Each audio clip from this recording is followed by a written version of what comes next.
ada di benak kita sebagai pendidik, pastilah yang namanya soal pendidikan dan itu adalah peraturan tata tertib. Tata tertib. Nah ini budaya kita seringkali menghubungkan dengan peraturan tata tertib dan kepatuhan pada peraturan. Kata disiplin juga sering dihubungkan dengan hukuman. Ada dua hal yang sungguh bermata. Belajar tentang disiplin tidak dengan hukuman. Itu adalah salah satu alternatif terakhir yang tidak digunakan sama sekali. Sesuai dengan filosofi pendidikan yang namanya hukuman itu adalah opsi terakhir. Yang namanya hukuman apalagi kekerasan itu adalah opsi terakhir yang tidak bisa kita lakukan lagi dalam tidak ada nanti akan lebih tidak sesuai lagi dengan karakter.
Nah di sini menurut Jani Gusser itu nanti ada beberapa teori ya Bapak Ibu ya.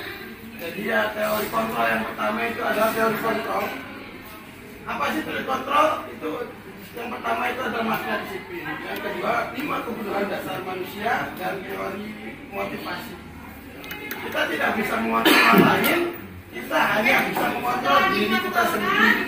Menurut Jani Gusser, artinya orang itu nanti akan tumbuh dengan alaminya sendiri. Kita tidak bisa menuntutnya akan jadi seperti ini, akan jadi seperti ini. Walaupun itu orang tua kita, walaupun itu adalah orang dekat kita tidak bisa. Yang kedua, kebutuhan kita berbeda. Jadi kebutuhan manusia nanti akan dijelaskan lagi. Semua perilaku kita memiliki tujuan, teori atau disebut juga dengan teori motivasi. Terus ya, teori motivasi perilaku manusia itu adalah motivasi eksternal,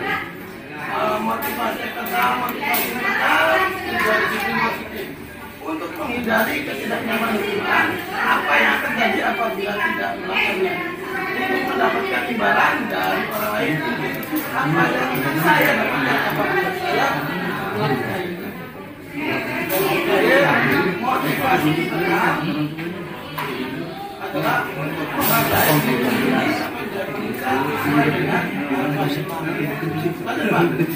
nah ini adalah 5 kebutuhan dasar manusia, Bapak Ibu.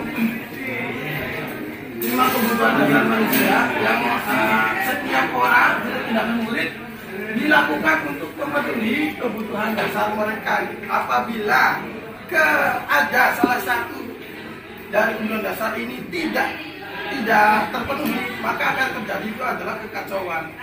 Apa sih? Yang pertama itu adalah kebutuhan untuk bertahan hidup. Yang kedua, cinta dan kasih sayang. Yang ketiga, kebebasan. Yang keempat, kesenangan atau fun. Dan yang kelima adalah kekuasaan. Ini adalah kebutuhan dasar manusia yang harus ada di setiap manusia. Kalau misalkan tidak terjadi, maka yang terjadi adalah kekacauan. Bisa jadi nanti terjadi karakter daripada siswanya itu sendiri dia tidak terkontrol lagi.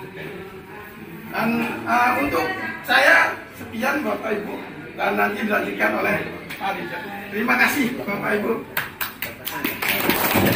Ya, silakan Pak.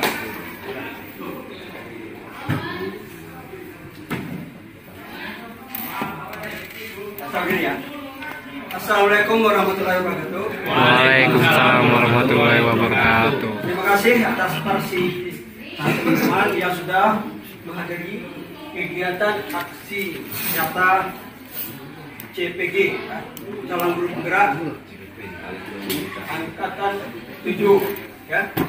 Ini adalah aksi nyata modul 1.4 yang mana telah dijelaskan tadi. Di sini saya berkelompok dengan Pak Doni Birwanto yang telah menjelaskan tadi mengenai budaya positif ya, dan dia telah menerangkan materi mengenai budaya positif tadi.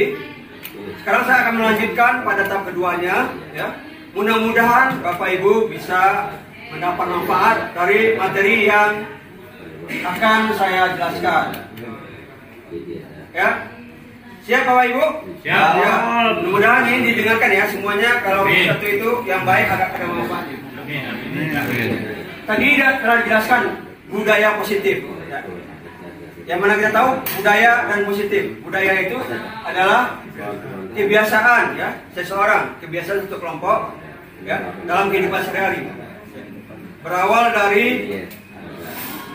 kebiasaan ya, kemudian akan menjadi kebudayaan ya, budaya akan membentuk karakter suatu seseorang dan suatu bangsa. Saya lanjutkan yaitu sekarang apa yang harus kita lakukan agar kita memiliki karakter disiplin positif. Itu adalah sebuah pertanyaan kita. Kita sebagai guru ya telah mengalami hal-hal dalam kegiatan sehari-hari dalam mengajar ya. Siswa apalagi sekarang SMK itu adalah siswanya berbagai macam karakter. Karakter tersebut juga diakibatkan oleh latar belakang baik orang tua maupun lingkungan, akan terbawa ke lingkungan sekolah. Paham ya Bapak Ibu sampai sini? Ya, karakter. Di sini kita ya, bagaimana caranya kita menimbulkan karakter yang positif? Kita tahu siswanya, karakternya yang kita alami ya. Apa yang kita alami sebelumnya karakter siswa? Ya, sering membantah guru, ya, sering terlambat atau hal-hal yang negatif.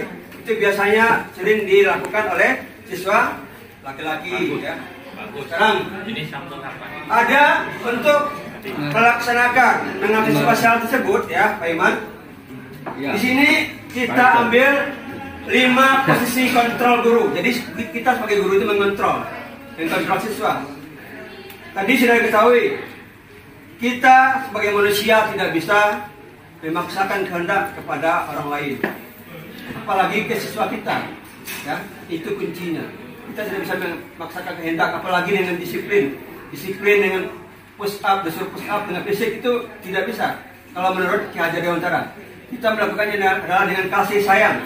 Bagaimana kita memperlakukan siswa dengan lemah lembut dan kasih sayang, itu sebenarnya ya yang dianjurkan oleh Ki Hajar Dewantara, bukan secara kekerasan. Secara kekerasan yang selama ini kita anut itu adalah salah besar. Malah dengan kekerasan siswa akan memberontak di hatinya. Mau menurut tapi di hatinya jengkel, maka akan timbul nanti balas dendam.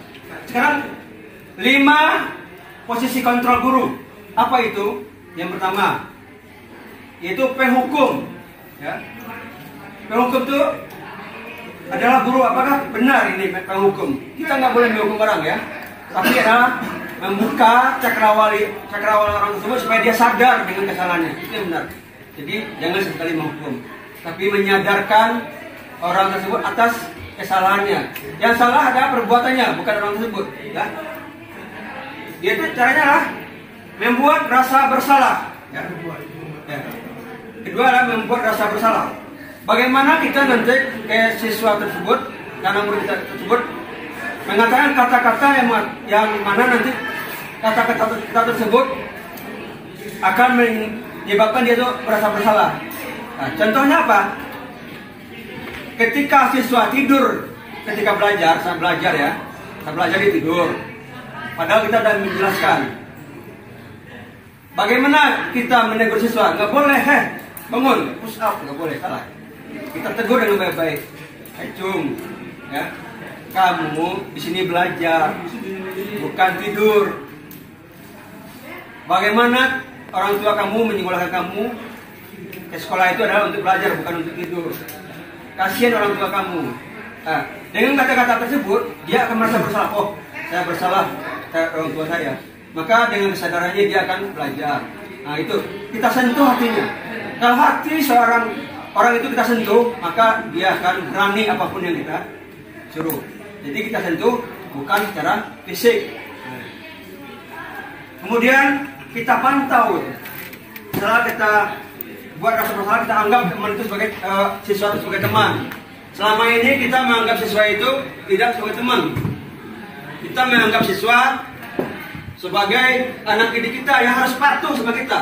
Ya, apapun yang kita laksanakan siswa harus patuh. Padahal dia manusia, punya hati nurani, punya keinginan.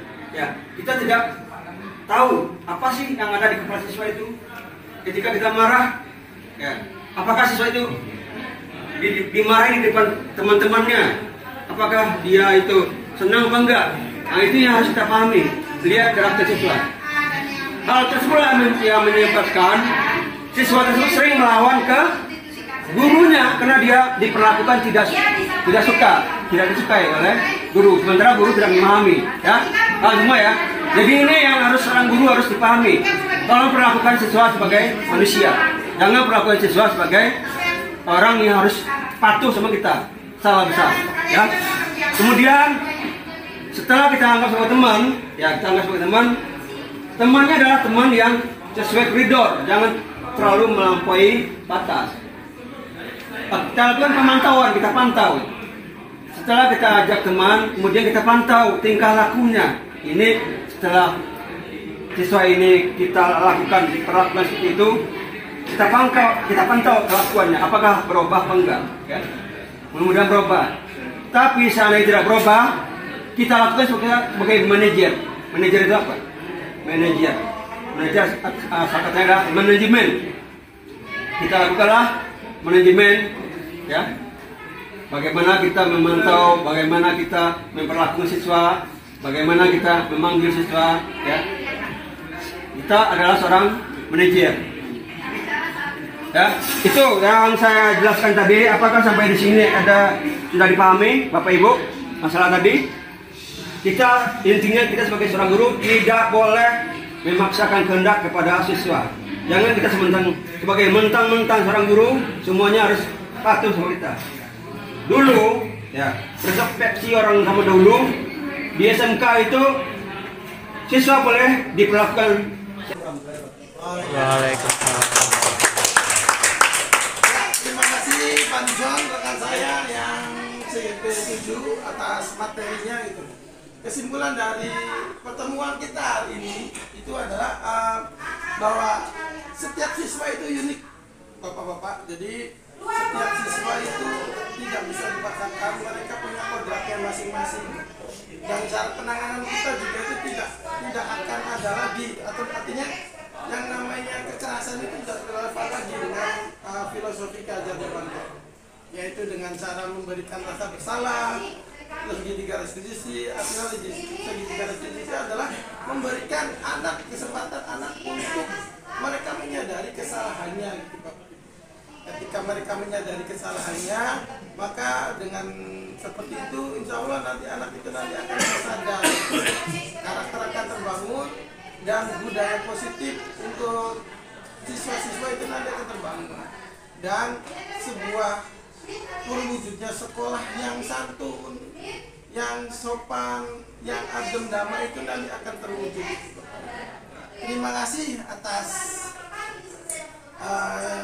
perhatiannya. Mungkin tidak cukup waktu untuk menjelaskan ini semua karena waktunya itu sangat sempit sekali. Kita menggunakan pada jam-jam kosong, jadi segala bentuk kritik dan sarannya terima kasih sekali. Mungkin kita nanti akan ketemu lagi pada waktu dan kesempatan yang berbeda. Mungkin Bapak Ibu hari Rabu kita nanti akan ada pertemuan lagi. Siap. Yang itu nanti mungkin nanti akan lebih lama. Siap. Iya, kalau lebih lama. Terima kasih karena nanti hari Rabu itu nanti kita nanti akan lebih berdiskusi lebih panjang, yaitu mengenai visi sekolah. Jadi apa nanti akan kita lakukan, kita kerjakan, itu nanti akan berkaitan dengan siswa nanti buat kedepannya.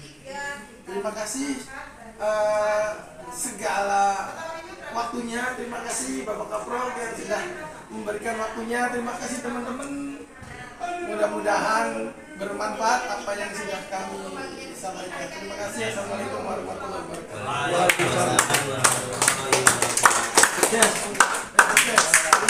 Terima kasih. Selamat. Langsung. Terima kasih Pak. Tanda tangan sering aja Pak. Tanda tangan.